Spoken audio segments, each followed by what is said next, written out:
Kailangan natin malaman kung yung taong yon ay may kinalaman sa mga kasong iniimbestigahan natin. Kung ano na-receive mo yung message ko tungkol dito sa report ni Dr. Cecilia? Yes, sir. Ano sa tingin mo?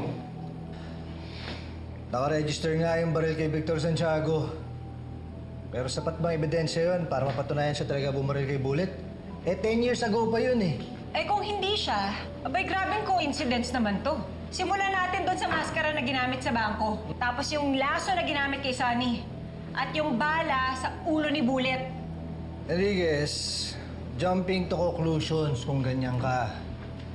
Sabihin na natin, tama ka naman eh, marami nga coincidence. Pero sa korte, mas matimbang ang ebidensya kaysa coincidence. Kahit na mapatunayan natin na si Victor Santiago nga ang bumaril kay Bullet, hindi pa rin yun proof na siya ang mastermind sa nakawan sa museum at sa San Isidro Bank robbery. Marami pang kailangang itawid.